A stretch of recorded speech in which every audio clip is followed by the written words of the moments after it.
Hey guys, last fall I did a couple of videos on the homecomings that I did in October, and I broke down what I played and what the reaction was from the students.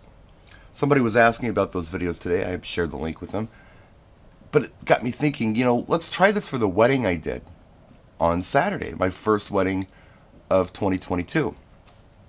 Some things about this wedding.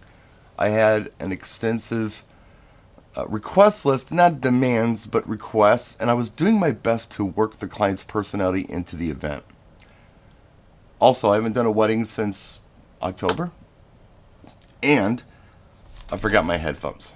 There are a lot of things that I wish I would have done differently at this event, and I'll take you through those things as I go down the list. Now, having said that, the wedding was fine. People had fun, but I think I could have had more energy on the dance floor if I'd have done some things a little different. Here's some examples. So their first song of the night was Orleans Still the One. That was actually their first dance. They didn't do a slow song. They wanted to do that song. And then after the first chorus, they wanted everyone to join them, and that went over very well. On the request list, they had Redbone, Come and Get Your Love, and I thought that'd be a fun follow-up. It was kind of against my better judgment, but I thought, you know what, let's try it. And I should have held back on that one. I got a lukewarm reaction from it for a second song. Really should have held back. Now, half of my audience was probably, I would say, under 50. The other half of my audience seemed like they were over 65. So I had, Gen Xers, and then I had, seniors. It seems like what I had at the event. So I went ahead and tried some oldies stuff. I did Twist and Shout and Shout, and they went over pretty good. Then I did Earth, Wind, and Fire September. That brought the dance floor up to where I wanted it to be. Followed that up with Emotions, Best of My Love, which is what I always usually follow up September with. It's really a hard song to pick a follow-up for energy. That one seems to work, and it did all right. I got a request for some line dance stuff. It was actually the wobble that they asked for, but I thought, well, just throwing the wobble on, after Best of My Love might not be the way to go. Maybe I need to warm them up with something else. So I did Cha Cha Slide and then followed that up with Wobble, both of which didn't do very well at all. I decided to go into a slow song at that point. Did Wonderful Tonight, Eric Clapton. It did great. That was the right thing to do. Now, her parents were quite old and they wanted something like really, really old and crusty. I had suggested Engelbert Humperdinck's After the Love. And that's a song where if you play it for the right crowd, I would say 65 and up, they lose their minds. Maybe 70 now. 70 and up perhaps. But it's a song where you can play where the grandparents actually get a little risque on the dance floor. I played it, and I think I had two couples who really appreciated it, and that was about it. Maybe I shouldn't have gone there. It just wasn't for the greater good kind of thing, you know what I mean? After that, I did Rembrandt's I'll Be There For You, again, on their request list. It went okay. I Want to Dance with Somebody, Whitney Houston, Exploded, also on their request list. I was really trying to focus on that request list. It was almost a challenge to try to work their tracks into the evening. And then I did Everybody, Backstreet Boys. It exploded. It was huge. Followed that up with Wannabe Spice Girls. Miley Cyrus, Party in the USA. Did fantastic. House of Pain, Jump Around. No, I was really surprised. I thought that the crowd would enjoy it, but they didn't. It wasn't that big of a song. It went over okay, but not like I thought it would. Maybe a little early in the evening for that. Then I went into Britney Spears' Baby One More Time. That was a request list song. It did pretty good. Fantasy Mariah Carey did all right. Again, request list song. Then I went into Louis Armstrong's What a Wonderful World, just to kind of, bring some folks back out for slow dancing. I know that was pretty quick. The slow sets were pretty close together, but it just felt right. And I did get quite a few dancers for it. On the request list, they had REO Speedwagon's "Keep on Loving You," and I was trying to find a place to work that in, you know. So I thought, well, okay, right after 11, and didn't do much. I mean, some people did, some people didn't. Jumped into Uptown Funk after that. It exploded. I should have started the evening with this. This was like every instinct in my body says start the evening with something like Uptown Funk, and I didn't. Against my better judgment, I tried something else per the request list, and it didn't go over as well as I wanted it to. But Uptown Funk here went crazy. So I'm like, all right, fine, let's do Happy. Let's just do the typical stuff.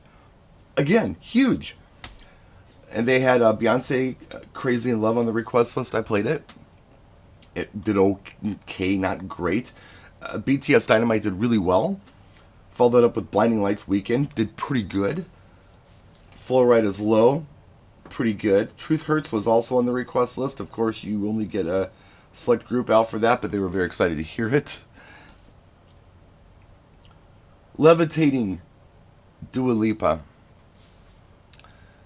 I screwed up on this one. And I tell you how. I didn't have my headphones, like I said. But something, for some reason, I thought to myself, you know what? Play the rap edit. The regular rap edit.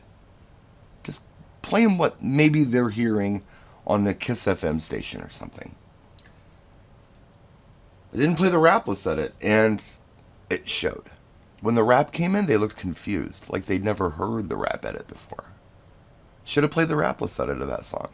So I'm going to avoid the rap edit from that song from now on. I know that we shouldn't have one failure and then from that failure decide that, you know, we're never going to try this again. But Levitating Rapless, the one I usually always play, does pretty well, you know? But blew it on this one. Should have done it. Kesha TikTok was on the request list. It did okay. Teenage Dream was also there. It did alright. Somebody wanted a hip-hop song, something from the 90s, 2000s, so I went next episode, Dr. Dre, Snoop Dogg. Of course, the person who requested this got very excited along with a few of the people that they knew, but it wasn't this big floor filler. But some people who wanted that song got really excited. 1 week, Bride's favorite song, played it. Of course, she went nuts with a few of her friends, didn't fill the floor. Never Gonna Give You Up, Rick Astley was another song that they really wanted, and didn't do much. Then somebody asked for NSYNC Bye Bye Bye. Now, what I normally do is what I should have done here, but I don't know, for some reason I wanted to try some different stuff. I normally play Bye Bye Bye and follow it up with Everybody Backstreet Boys. The reason I do it is because I always get a better reaction from everybody. Although I get more requests for Bye Bye Bye. That's the song that they never ask for everybody. They ask for Bye Bye Bye. Then you follow it up with Everybody, and it's huge. And then you go on to the, you know, Spice Girls Wannabe and all that stuff. That's how I normally do it. It's like a mid to late 90s boy band, girl band set, and it works really well. But I split them up. And Bye Bye Bye did lukewarm like it always does. Does good for those who like it, but again, it's more of a prelude to Everybody. And it's how I should be using it. I didn't use it this way this time. And yeah, so I got a lukewarm effect with no payoff at the end. Like I would if I had played Everybody. Push It was a request. Played it. Did alright. Mo Money, More Problems, another request. Living on a Prayer. That one was funny. Somebody came up and asked for Bruce Springsteen, Living on a Prayer. I said, you mean Bon Jovi? Oh yeah, Bon Jovi. Very lukewarm. I mean, people were dancing to nearly every song I played, but they weren't floor fillers necessarily. I kept my crowd most of the night, though. I mean, keep that in mind. Let's see. Sorry Not Sorry. Yeah, it did alright. It did alright. The people who liked the song were out there. It was a small group, but they really liked it. Bottoms Up, Trey Songz. A couple of the guys had enough cocktails in them where they were really enjoying that one. Billie Jean, Michael Jackson. Poker Face, Lady Gaga. Big request. Not a big reaction. Crank That Soulja Boy was a request, and it didn't. A couple of people tried to do it, but it didn't do much. This was an 85-person wedding, by the way. This was not a big wedding. Closer Chainsmokers, they actually used a string quartet version of that song for their wedding party to come in for the ceremony. and it didn't do a whole lot. No Scrubs TLC, again, a request of theirs, not much. You Can Call Me Al, Paul Simon. Did better than I thought. It actually did well. They liked that song, and the mom and dad came out for it. That was nice. Higher and Higher, Jackie Wilson did okay. I got a better reaction from one that I just picked, because they had picked Higher and Higher. I would have never played that one. If I'm going to go that direction with, 60s soul stuff, I'm going to do Ain't No Mountain High Enough, Marvin Gaye, Tammy Terrell, which is what I followed it up with, and that one went really well. It's Tricky, Run DMC. I picked that, and it did pretty good. One More Time, Daft Punk. I picked that. It did all right, but I did cut it because I could see that they weren't going to do anything in the break of that song where it gets slow. So I cut it before that and went into Hootie and the Blowfish, Only Want to Be With You, which did better than you'd think. That was a big request from them. I did Lady Marmalade, Christina Aguilera, but I did a weird version of it. A version that I wasn't real familiar with. It was like a UK version. The US radio edit of that song is really good. Again, didn't have my damn headphones. It was a request, and it didn't have the punch that the US single has. It just doesn't.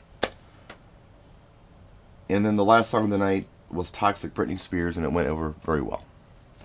That was Saturday.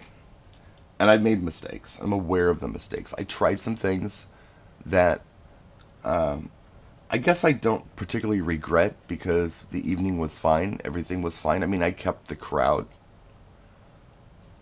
But, yeah, I could have played it in a different way where it would have had a better reaction.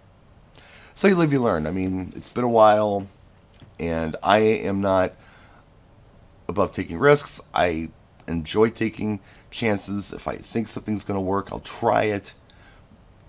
I'm not the person who panics and says, no, I can't do this because it's not a sure thing. I will do things that aren't sure things. That's how you learn. That's how you grow as a DJ. And everybody was happy. Nobody was upset. But it could have been a more banging night if I'd have done things a little different. So that's my takeaway from this gig. And I know what my mistakes were. I know what I should have done different.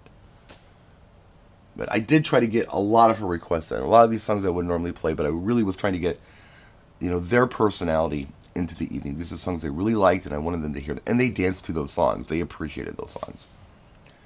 So, anyway, that's it. Thanks for watching. Just a quick breakdown of the playlist from Saturday. Hope you got something out of it. We'll see you next time. Thanks for watching. Practice and enjoy.